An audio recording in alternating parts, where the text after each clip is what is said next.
Hey, Mr. Snyder here. Today we're going to talk about multiplying fractions, and that's pretty straightforward. So what I'm also going to talk today a little bit about is reducing fractions back on down a little bit, okay? And simplifying them. So let's get started. So the first problem that we're going to do today is 15 over 8 times 3 over 10. All right, so when multiplying fractions, all you have to remember is to multiply both the numerators of the two fractions and the denominators of the two fractions together, okay? Or like I remember it just multiplying the tops and then multiply the bottoms, okay? So you want to make sure you're doing two multiplication problems here, both for the numerator and then the denominator, okay? So 15 times 3 is going to give us a whopping 45. 8 times 10 is going to give us a whopping 80. Stop whopping. I hate that word. Anyway, so 45 over 80. Stop lying. Okay, I'm lying to you. I don't hate the word whopping. I think it's pretty classy. Anyway, let's get started. All right, so 45 over 80. All right, you'll notice that this fraction is not simplified all the way, okay? Meaning that there are numbers that I could divide 45 and 80 by to reduce this fraction down into its simple form, okay? 45 and 80. Both of these have factors, and one number happens to be what's called the greatest common factor, okay? So think of 45, okay? So 45, factors of 45, 1, 5, so on and so forth, okay? 80, on the other hand, has a little bit more factors. There's 1, there's 2, there's 4, there's 5. Let's just, because 5 happened to be mentioned for both of those, let's just go ahead and try to divide 5 into each of these and see what happens, okay? When we're reducing a fraction, pick a number that you think is your greatest common factor and divide the top and bottom by that same number, okay? If you divide it by different numbers, well, that obviously is going to change everything up. By dividing each of these by 5, you're not really changing the fraction itself, you're just changing the look of the fraction, okay? So we're going to divide the top by 5 and then the bottom by 5. 45 divided by 5, well, that's just going to give us a 9. And then 80 divided by 5, well, 80 divided by 5 is a little bit more tricky, okay? And again, don't ever feel, especially because you guys are going to be taking the ACT soon, a lot of you, don't ever feel like a problem is too simple for you or that you have to always know how to do things mentally. Now, this will speed the process up, but there's nothing wrong with going ahead and just multiplying something on the calculator. Again, throughout these videos, I'm just going to always have my calculator over here on the left, and you can just kind of see what keys I press and everything else I'm doing on the calculator. So let's just go ahead and do that, because 80 divided by 5, I think I know what it is, but I want to be pretty sure what the answer is, okay? So 80 divided by 5 is going to give me 16. 16 will be my denominator, okay? So here we go. 16 is my denominator. 9/16 is the simplified form. Now, you might be wondering, well, how do I know when to stop? How do I know when it's really simplified?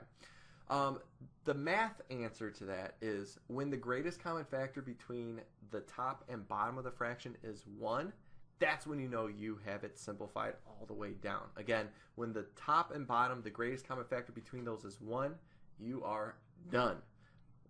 Ooh, that rhymes. Whew, I gotta coin that one. Anyway, so 9/16. The greatest common factor is 1, so I am done. All right, so answer is 9/16. Yay! All right, let's clear the page and let's try another one. All right, the next one we are going to try is going to be 2/3. You're probably wondering why I'm looking down. Well, I have numbers on my lap, numbers on my lap. I have problems on my lap, and that's why I keep looking down. All right, 2/3 times, well, let's just do 2/3. One of the common problems with multiplying is you want to kind of people mess up multiplying fractions and adding fractions, and a lot of the times when I put numbers that are similar to each other, you kind of people start to switch like rules. Again, you got to remember that when we're multiplying, we're just multiplying across the top, multiplying across the bottom. You don't keep numbers the same or anything like that. You're kind of getting confused with addition, which we'll talk about next time. All right, so, or a couple videos later. So 2 times 2 is going to give us 4. Multiply the tops, multiply the bottoms, and that's going to give us 9. Now, 4 and 9, we think of ourselves, is there anything divisible? Well, 4 is divided by and then 9 is divided by that's other than 1, and the answer is no. So this is already simplified, okay? So there's just another example of how to multiply fractions. Let's try another one. So let's see here. 3/5 And let's multiply that times 10 over 21. Okay, so 3 times 10, let's multiply the tops, is going to give us 30. And 5 times 21, that's kind of hard, but I do know 5 times 20 is 100, and then another 5 is 105. Okay, cool. Alrighty, 30 and 105. Alright, I kind of had the suspicion that 30 over 105 is not it reduced all the way down. So let's think of some factors of 30 and 105. 5 is popping into my head again. It might not be the greatest common factor, but let's just see what happens if I divide the top and the bottom by 5, okay? So divide the top by 5. Whoop, we don't want to add 5. That's my fault. And then we want to divide, let's see, the bottom by 5. All right, so 30 divided by 5. 30 divided by 5 is 6. And then 105 divided by 5, well, that's just 21.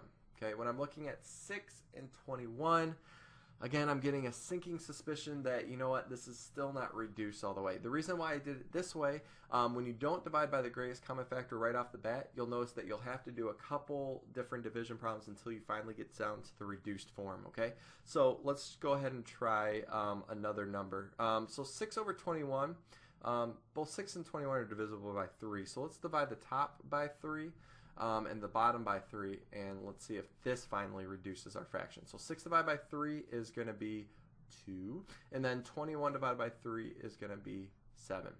2 sevenths. Alrighty. 2 and 7, the greatest common factor is 1, so we are done. Alright, so done. Sweet. Ooh, I need to work on my circling skills. Alright, so 2 sevenths. Alright, so hopefully that helped a little bit. That's multiplying and reducing fractions we talked about today. Tomorrow, or the next video, what we're going to talk about is we're going to be looking at dividing fractions and seeing how that kind of interacts or how that kind of makes fractions either difficult or not difficult. See you then. Bye.